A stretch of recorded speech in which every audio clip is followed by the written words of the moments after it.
The laughter started before she even finished her sentence. Nadia Voss heard it the moment she stepped off the elevator. That particular kind of laughter that men like Conrad Eldridge reserved for situations they had already decided. Not the laughter of something genuinely funny. The laughter of a verdict.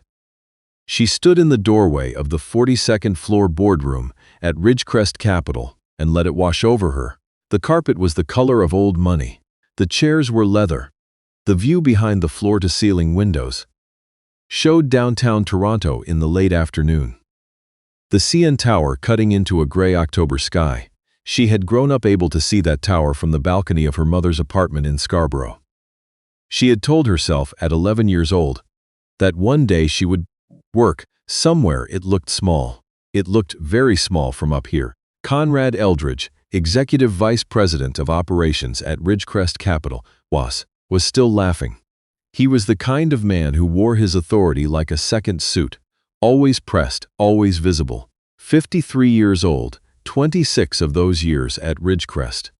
He liked to mention that number in meetings. He had mentioned it twice already today, and the morning had barely started. "I'm sorry," he said, though he was not sorry in the slightest. He set down his coffee and leaned back in his chair. "Can I help you find something?" The intern station is 2 floors down. Nadia did not move from the doorway. She had learned a long time ago that the urge to immediately explain yourself was almost always a trap. "I have a 9 o'clock, she said. "With who?" His tone had the particular texture of someone who already knew the answer and found it amusing. "With the board." There were 7 people seated at that table. She watched their faces cycle through the same thing. Confusion, amusement, something approaching pity. A woman near the far end of the table, Margaret Hollowell, Senior Director of Finance, pressed her lips together to keep from smiling. A younger man beside her, someone Nadia didn't recognize, actually looked down at his phone as though the situation wasn't worth his full attention. Conrad stood up. He was tall, and he used it the way tall men sometimes do, not aggressively, just as a kind of ambient reminder. "Young lady," he said, and those 2 words carried a lot of freight. "This is a closed session of the Ridgecrest Capital Board of Directors. Whatever you've been told, whoever invited you here, I can assure you there's been a miscommunication somewhere. Why don't you head back downstairs, and someone can sort it out for you?" He said it the way you'd speak to a student who had accidentally wandered into the faculty lounge. Gently, firmly, without any particular cruelty, which was somehow worse, because it meant he genuinely did not consider her a threat. Not even worth a sharp tone. Nadia looked at him for a moment. Then she walked into the room and pulled out the chair at the head of the table. The silence that followed was the kind you could feel in your back teeth. She set her bag down, unzipped the front pocket, and removed a single cream-colored folder embossed with the Ridgecrest Capital logo. She placed it on the table in front of her, folded her hands on top of it. "I don't think there's been a miscommunication," she said. Conrad opened his mouth, closed it, opened it again. "I don't know who you think you are." "Nadia Voss," she said. "My grandmother was Patricia Ridgecrest. Her father built this company in 1961. And as of last Thursday, I hold a controlling interest in 38% of its shares." You could hear the ventilation system. That was how quiet it got. She had not planned that entrance. Not exactly. She had simply been told by the family's legal counsel to arrive at 9, take the chair at the head of the table, and say nothing until spoken to. She had arrived at 9, she had sat down. She had waited exactly 4 seconds before Conrad Eldridge made it necessary to speak. Some things cannot be rehearsed. They can only be lived through. Nadia had not grown up knowing she was a Ridgecrest. Not really. Not in any way that felt real or connected to the gleaming offices and the mahogany boardrooms and the Bay Street reputation the family name carried. Her mother, Elaine Voss, had left that world before Nadia was born. Left it quietly, completely, and without looking back. Elaine had grown up on the edges of the Ridgecrest family. Niece to Patricia. Part of the inheritance, but never the center of it. And somewhere in her late 20s, had decided that the edges were where the damage accumulated, and she wanted no part of it. She moved to Scarborough. She took her mother's maiden name. She raised Nadia on a nurse's salary, in a 2-bedroom apartment where the heat sometimes went out in February. She told Nadia very little about where they came from. What she told her was this: study, work, build something yours. Never ask that family for anything. Nadia had listened.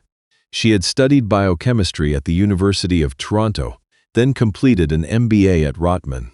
She had worked at a mid-size asset management firm in Etobicoke for 4 years, before being headhunted to lead the restructuring division at a fund out of Montreal. She was 31 years old.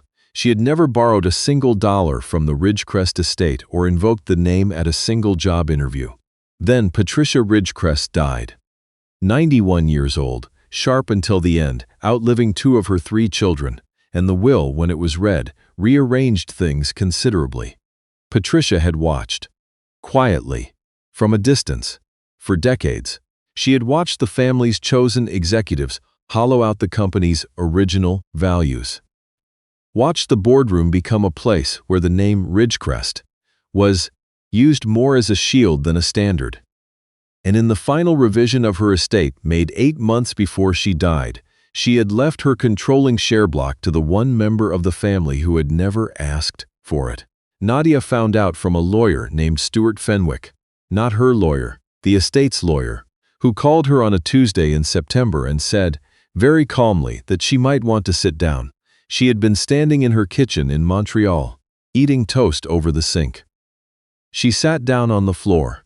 The thing nobody tells you about inheriting power is how quietly it arrives. There is no fanfare. There is a phone call, a series of documents, a set of meetings with people in expensive suits who speak to you in a register that is simultaneously deferential and assessing. They are trying to figure out what you are, what you will do with what you've been given, whether you will be manageable. Nadia spent 6 weeks learning everything she could about Ridgecrest Capital before she walked into that boardroom. She read every annual report, going back 12 years. She had 3 separate conversations with Stuart Fenwick about fiduciary obligations, shareholder rights, and the specific legal framework under which she could exercise her inherited authority. She flew to Vancouver to meet with 2 independent analysts who had been tracking the company's performance. She said nothing publicly. She gave nothing view. She did not call any of the Ridgecrest family members who she was told were very much expecting a call. She arrived in Toronto on a Sunday. She stayed in a hotel in the Junction, not downtown, not anywhere near the Ridgecrest offices. She ordered Thai food and watched a documentary about Canadian railway history and went to sleep at 10. On Monday morning, she took the subway to King Station and walked the rest of the way. She wore a navy blazer, dark trousers, and flat shoes. She could walk 12 blocks in without her feet complaining. She had a coffee from the place on Adelaide she had been going to since her Rotman days. She did not dress to impress. She dressed to work. Conrad Eldridge did not know any of this. In fairness, most of the people at that table did not. The notification had gone through legal channels, through the board's own counsel, and was sitting in their inboxes. Some of them had read it. Some had not. Conrad, it later emerged, had received the email, skimmed the subject line, and decided to deal with it after the morning session.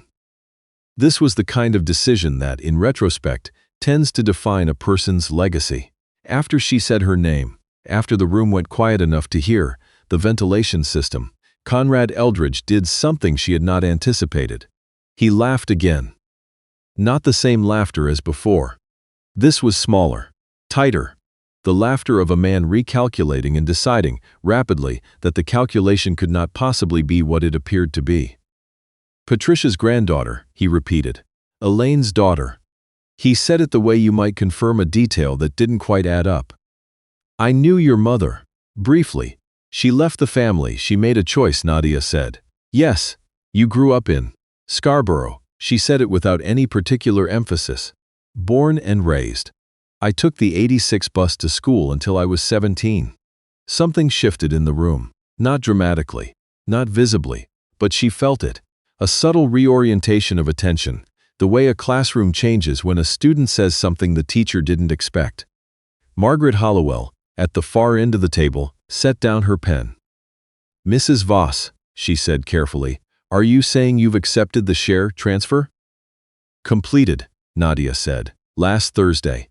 The documentation was filed with both the registrar and your board counsel's office by 5 p.m. If it hasn't been circulated, I'd suggest someone check their inbox." A man near the window, silver-haired, with the slightly windswept look of someone who had flown in from somewhere that morning, reached for his phone. He read something. His expression changed in a way he did not bother to conceal. His name was Reginald Byford, Ridgecrest's lead independent director. He had been on the board for 9 years. He was not a man easily surprised. He looked surprised now. "It's here," he said, to no one in particular. And then, to Conrad, "It's been here since Friday." Conrad turned to look at Reginald, turned back to look at Nadia, and for the first time since she had walked in, the ease went out of his face, not all at once. The way ice melts, not dramatically, just steadily, until what was solid is no longer. "This is," he stopped, started again. "There's a process for." "The process was followed," Nadia said. She opened the cream folder. "I have the transfer confirmation, the legal opinion from the estate's counsel, and a letter from the registrar confirming my standing. I also have, if it would be useful, the specific section of the shareholders' agreement that governs this scenario." She looked at him. Would that be useful, Conrad? It was the first time she had used his first name. She watched him register it. He sat down, not dramatically, not in any way that looked like collapse. He simply sat, the way a man sits when he realizes the landscape has changed around him, and he has not yet found his footing in it. What happened next was not an argument. Nadia had expected an argument, and had prepared for one. What happened instead was quieter and, in its own way, more exposing. Reginald Byford asked if they could take 10 minutes. Nadia said of course. People got up, spoke in low voices near the window, checked phones. 3 people left the room entirely. Conrad stayed at the table, staring at the surface of it, and did not speak to anyone. Nadia poured herself a glass of water from the pitcher on the credenza, and waited. When the room reconvened, Reginald sat down across from her and said, with the careful neutrality of a man who had spent decades managing difficult situations, "Mrs. Voss, I think it would be fair to say that today's session didn't go quite the way anyone anticipated." "I imagine not," she said. "You have a significant stake. We need to understand your intentions." "My intentions," she said, "are to understand what's been happening to this company for the last decade, and to figure out whether it's fixable." She paused. "My grandmother built the original investment thesis on community anchored growth, long holds, patient capital, relationships that lasted longer than a market cycle. The last 4 annual reports suggest that model has been largely abandoned in favor of short-term fee extraction." She looked around the table. "I'd like to know who made the decision, when, and why. And I'd like to start today." Margaret Hollowell was writing something on her notepad. She had been writing steadily since Nadia opened the folder. Nadia made a note of that. Reginald looked at Conrad. Conrad looked at the table. "I've been running operations here for," Conrad began. 26 years, Nadia said. "I know, you mentioned it." She kept her voice even. "I'm not interested in how long someone has been here. I'm interested in outcomes." There was a specific kind of silence that comes when something unsayable has finally been said in a room full of people who have been not saying it for years. This was that silence. Margaret set down her pen. "I've been raising the long-term hold question for 3 years, she said quietly. "It hasn't gotten far." "I appreciate you saying that," Nadia said. "I'd like to schedule time with you this week if you're available." Conrad turned to look at Margaret as though she had said something personally directed at him, which in a sense she had.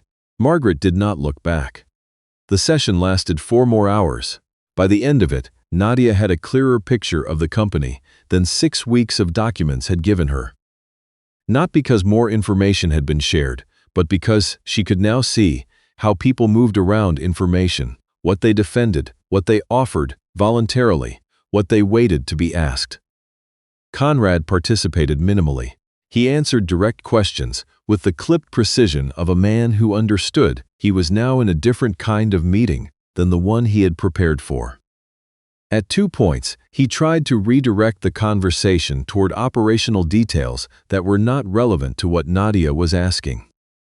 Both times, she let him finish and then returned to her original question. At 12:45, she called a close to the session and told the room she would be in touch with the board chair's office to schedule individual meetings over the following 2 weeks. Starting with whom? Someone asked. Mrs. Hollowell first, she said. And then, whoever has been handling the fee structure review. I understand, there's a report that was commissioned 18 months ago and hasn't been formally presented. Another silence. This one had a different texture. That report, Reginald said carefully, has been in draft. I'd like to read the draft, Nadia said. She stood, picked up her folder, and zipped her bag. Around the table, people gathered their things with the slightly dazed efficiency of people who had come to a meeting expecting one thing and were now leaving with something entirely different. Conrad stood when she stood, out of some residual muscle memory of professional courtesy. She looked at him. She had thought the night before about what she might say if I found herself face to face with someone who had tried to dismiss her. She had thought about it in the abstract. Now, standing in the Ridgecrest boardroom with the October sky behind her, and 26 years of someone's unchallenged authority quietly rearranging itself around her, she found she didn't need to say much. Conrad, she said, I'll need a full operations brief by Friday. Format is up to you. She walked to the door. Behind her she heard the room exhale. The elevator was empty when she stepped in. She pressed the lobby button and watched the doors close, and let herself lean back against the wall for exactly the duration of the descent. 42 floors is long enough to feel something, if you let yourself. She thought about her mother, about the apartment in Scarborough, the February heat outages, the way Elaine Voss had never once spoken about the name she'd walked away from with anything other than a kind of careful, deliberate quiet. The quiet of someone who has decided what is worth carrying and what is not. She thought about what her mother would think, seeing her here. Whether she would be proud, or worried, or some precise mixture of both that only mothers can manage. She thought about Patricia Ridgecrest, 91 years old, watching from a distance, making a decision and keeping it. The lobby appeared. Nadia straightened up. She pushed through the revolving door and stepped out onto the street. It was cold. It was October in Toronto, and cold was the right word for it, that particular bite that arrives in the second week of the month and stays through April. She pulled her collar up. She had a 2 o'clock call with Stuart Fenwick. She had notes to write. She had emails she had been not reading since 8 a.m. because she had not wanted anything distracting her before the meeting. She had a bowl of leftover soup in her hotel room fridge that she was genuinely looking forward to. She started walking. Conrad Eldridge, she would later find out, spent the afternoon in his office with the door closed. His assistant reported that he canceled 2 calls and did not respond to 3 internal messages. The draft operations report arrived on Friday at 4:58 p.m. It was thorough, precise, and contained 3 separate references to legacy processes in a tone that suggested whoever had written those sections understood exactly how things were changing. By the end of November, a formal review of the fee structure had been launched. Margaret Hollowell was appointed to lead it. The 18-month-old draft report was presented, in full, at a board session Nadia attended in person. 6 months later, the operations brief Conrad submitted did not have his name on it. It had his former deputy's name on it, because Conrad had accepted an early retirement package, negotiated quietly, professionally, and without any public statement from either side. He had been at Ridgecrest Capital for 26 years and 4 months. Nadia sent him a handwritten note, not because she was required to, because her grandmother would have. She did not celebrate. She did not post anything. She went back to work. There is a specific kind of strength that looks, from the outside, like nothing at all. It doesn't announce itself. It doesn't need to. It simply keeps walking, out of boardrooms, through revolving doors, down streets that are cold and real, and full of the actual work still left to do. Patricia Ridgecrest had known that. She had passed it on the only way it can be passed on, not through boardrooms or share transfers or carefully worded wills, but through someone watching, across decades and distance, and recognizing it in another person before that person recognized it in themselves. Nadia Voss took the subway back to her hotel that afternoon. She ate her soup. She wrote her notes. She called her mother. Elaine Voss listened to the whole thing without interrupting. At the end, she was quiet for a moment. Was it worth it? She asked. I don't know yet, Nadia said. Ask me in 5 years. Her mother laughed, a real laugh, warm and a little tired. You sound like her, she said. You sound exactly like her. Nadia didn't say anything for a moment. Outside her hotel window, the CN Tower was lit up against the dark, the way it always was. Steady, matter of fact, doing its job without making anything of it. I know, she said. I'm starting to think that's the point.